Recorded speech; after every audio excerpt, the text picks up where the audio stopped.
Most of us think of internet access as a given, but for some businesses, getting connected to the web is almost impossible. There are places that cellular companies don't go, and some apps that satellite won't even support. Now, the oil and gas industry is a great example. It's often extremely difficult to make communications happy in the remote locations where they operate.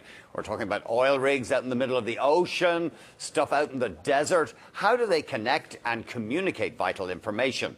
Redline Communications is a Canadian company that specializes in high-speed wireless networks that are deployed in these far-flung places. Making his BNN debut, Eric Melka, CEO of Redline Communications. I want to get your name right in the first time. Eric, thanks for coming on the show. It's going to stick. It's going to stick. No, yeah, exactly. Great to have you, Eric. Thanks very much. Thanks for having me. And, of course, you came in 2010 as boss of the company, and you did a turnaround. I mean, there was talk of accounts hadn't been filed right. There was management discord, and stock had been ceased traded. But you seem stock's back up to $6 or so, and things seem to be going pretty well. Well, first thing I did at Redline is went to see Marzio.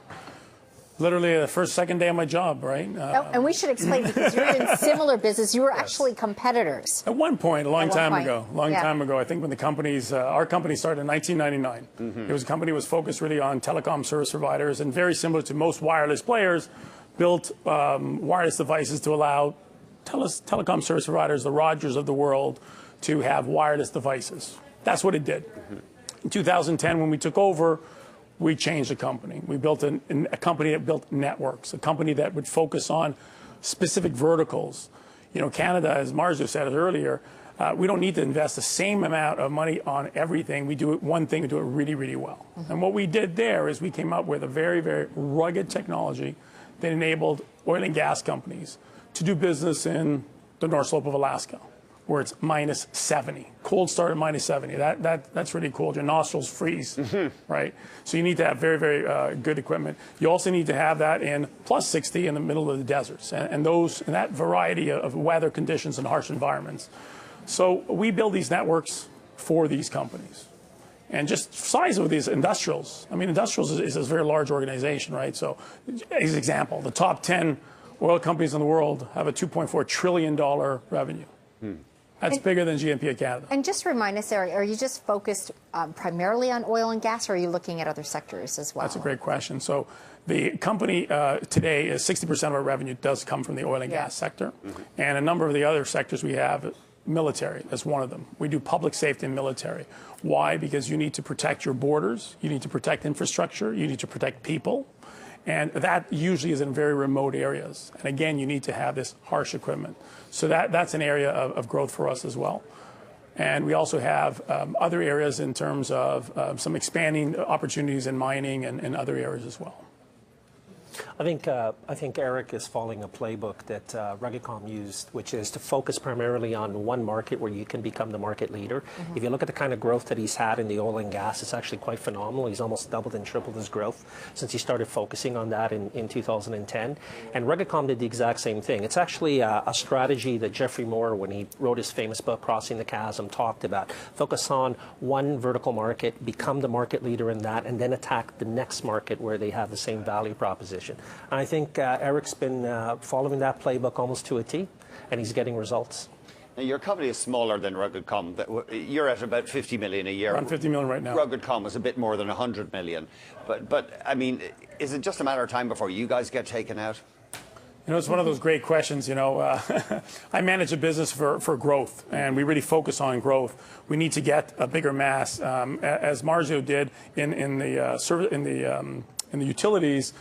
We're going to get 30–40% of this market, and when we do that, we'll be a lot more noticed. At that point in time, you build your business to run a business. If you get taken out, fantastic. That's a great opportunity. But we build our business to be sustainable for the long term. We don't look at quarter by quarter, and we don't look at that exit strategy. We know it will come. Who are your competitors then right now? GE and Motorola. Oh, the big guys. Big flyers. I have to say that when our sales guys, we have a sales meeting, and they all come to the office and they go, oh my God, you know, we're getting a lot of FUD from all, you know, GE and Motorola. And I go, to be noticed by the big guys, That's success. That's the definition of success. Oh, what, out in the field they're trying to diss you and stuff? Absolutely. Oh, I Absolutely. see. Well, there's always FUD that goes on, right? Fear, uncertainty, and doubt, right? That's what he said. There's a lot of FUD going on. That's an industry term. And in case you hadn't heard that, right? Salespeople engage in that sort of thing from time to time. Yeah. So when we first started in the oil and gas business, as we mentioned, 2010 we took over. We did about $1 million in oil and gas, and we were going through this very hard time of restatements and so on. So the FUD really was, are they going to survive? And we started doing deals bigger than our market cap was. So you can see our competitors were, using that against us. But today, last year we did $23 million of bookings and all that, up from $1 million. So do you have all the stuff made in Canada like Rugicom did? So we build our products in Canada. We contract manufacture. Sigma Point's actually a contract manufacturer here in Cornwall. Fantastic quality, great turnaround, excellent production. And as Marzu says, Canadian-made products are very well received worldwide. Very well received. And what are your gross margins these days? Well, between 63 and 65% and growing. Wow. Right. Yeah. Wow. But, and surely you could have that stuff cheaper made, though, in China. Yeah, it's not a question of cheap. It's a question of the quality and the production that we're looking for. So you can't break down this stuff. Our products are the lowest failure rate in the industry. 29 years between mean time failure, which means that an oil and gas company who has to go put a machine 1,000 kilometers out in the desert somewhere doesn't have to go fix it. Yeah. You can remotely upgrade it. You can remotely monitor it. You can remotely manage it all over the air. So you need a quality product. To save $5, $10, $15, is that worth it? It's not worth it. So you can do I love these firmware updates. Absolutely, it's all firmware. Your device changes. Absolutely, we have one hardware platform that has multiple iterations. Remember the Walkman? It was a regular device, and then they made it yellow, and they hardened it. You can take it in the water, and it would float and not to get wet. Well, that's that wrapper around it. So we made those rugged wrappers around it, and we were able to have one platform with a great software platform. So our margins continue to grow, and we get into the recurring revenue model of being able to charge an upgrade, able to charge for maintenance, able to charge for more throughput and different features. What should we be doing in Canada, though, to have a high-tech, high-value-added manufacturing sector? I think we're doing a better job than people tend to think. I think we do a very good job. If you look at some of our people in our ecosystem, people like Sierra Wireless, old Rugicom, prior Dragon Wave, a lot of these companies that manufacture here, we do a lot better than people give us credit for, I think. For a world where we're 30 million people in Canada, 6 billion, we're competing with China and India that has $1.5 billion each. I think we're doing a great job. I really do. Do you think the issue is that we get so big and then we sell? I don't know if that's an issue. I don't know if It was for me. For investors, I think it's a great thing. I think it was an issue for me because you get taken out before we get a chance to become the next RIM, the next big company. And I think what's wrong with getting big? But then we reinvest. we do. But what happens though is that I think what happens is you look at the Redlines, Rugicoms, and there's about 10 other companies that I can name.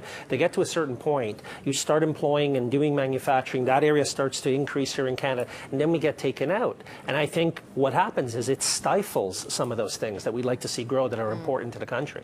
I really do. Yeah, right. And I also think on that is, final thought. Keep it quick. Final thought is, once Marcy gets taken out, he reinvests in the next Rugicom, and as I will do as well, and the rest of the entrepreneurs will. So it creates that innovation necessary. Canadians are well known for innovation, and that's what guys like you always keep coming back. That's right. Yeah, can't get rid of us. Thanks a lot, Eric. Thank you very much. Eric Melka, CEO of Redline Communications. Still ahead, we're going to get Marcio C's final word.